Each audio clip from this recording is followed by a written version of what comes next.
sa amin ang impormasyon na humingi na ng apology or pangunawa ang ating kumpare kaibigang si Senator Jinggoy Estrada kasi nga of late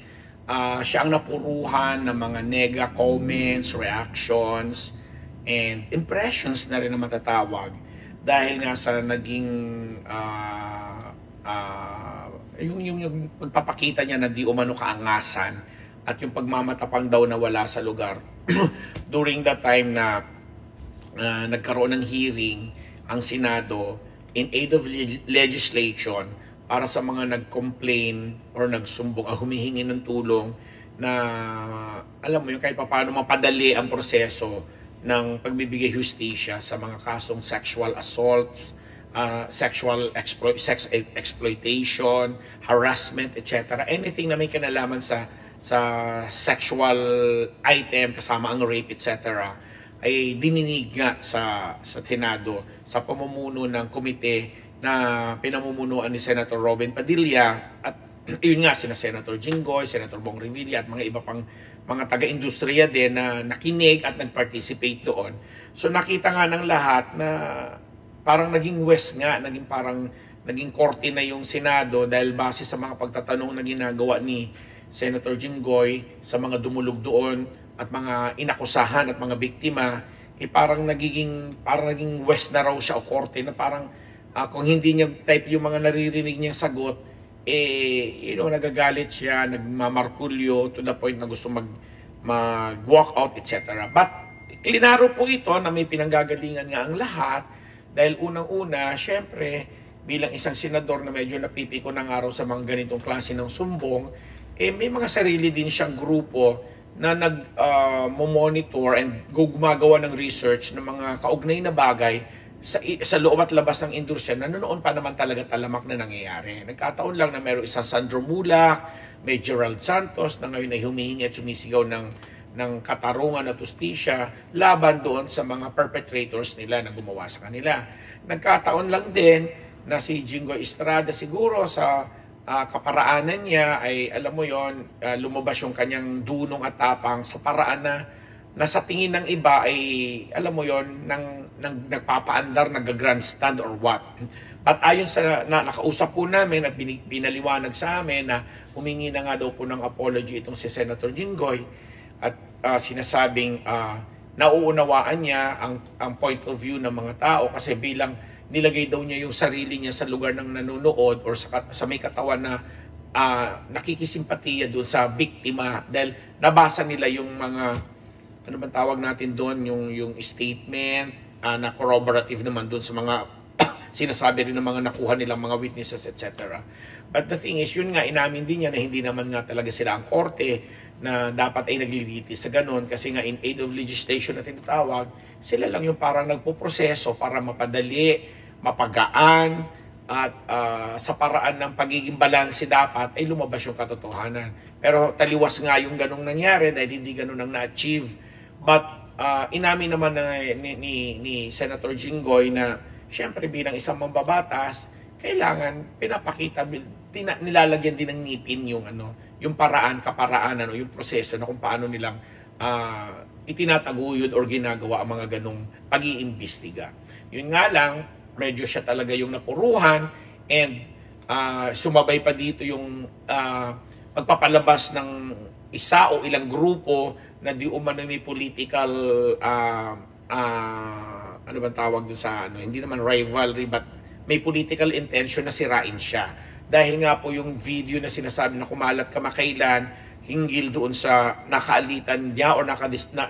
nakipagtalo siya sa isang babae dahil lang sa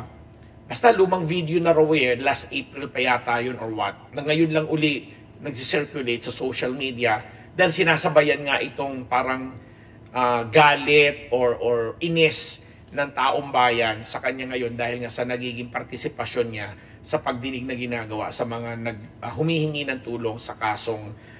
rape, exploitation, assault at iba pa sa mga perpetrators na gaya ng biktima kay Sandro Mulak di umano at pati na rin dito kay Gerald Santos at sa iba pa na alam nating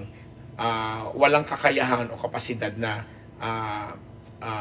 humingi ng kaukulang tulong. In fact, pagkatapos nga daw nung Gerald Santos episode na yun doon sa Senado, personally nitong kinausap si Senator Jinggoy Estrada na para humingi ng legal na tulong kasi yung nag-represent sa kanya noon sa Senado na si Atty. Topacio ay parang nagdudoon lang on that certain day para i-represent lang at samahan lang siya. Pero yung talagang hahawak ng kaso in case na gagawin niyang abogado dahil sa isasampa na yung legal na kaso doon sa di umano yung rape sa kanyang musical director nung 15 years old siya, pre-novide po yun ni Senator Jinggoy Estrada kasi naniniwala siya dito sa cause ni Gerald Santos. So, mga ganitong bagay na kailangan ipaliwanag din natin kasi ako rin, isa rin po ako sa mga kaibigan at kumpare pa nga nito ni Jinggoy na medyo na turn off dun sa naging paraan niya ng pagtatanong during the time na iniimbestigahan niya in age of legislation itong Sandro Mula case at saka itong kay Gerald Santos. So, narinig namin na paliwanag, although hindi po kami nagkausap ni Senator Jinggoy, pero yung mga sources ko, at least dalawa po yung nakausap ko na nagsasabi na, yes, Mare,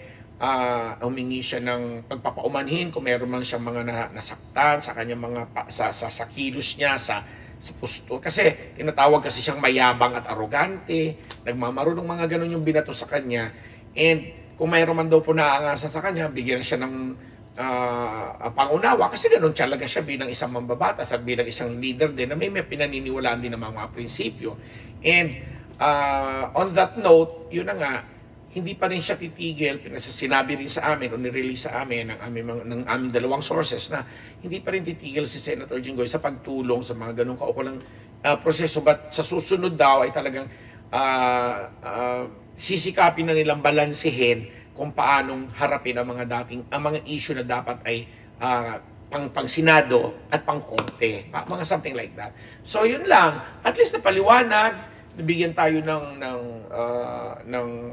karagdagang impormasyon na walang personalan dito sa ginagawa ni Senator Jinggoy. Bagkos, gusto rin niyang linawin na kung pero man talagang sanay na siya sa mga laging may kumakalaban sa kanya or sumasakay sa mga issue para sirain siya o kung sino man sa pamilya niya dahil nga sa tinagal-tagal na nila, ilang dekada na po sila sa politika, alam na daw ng pamilya Estrada kung kailan sila sinusubukan at alam mo yon,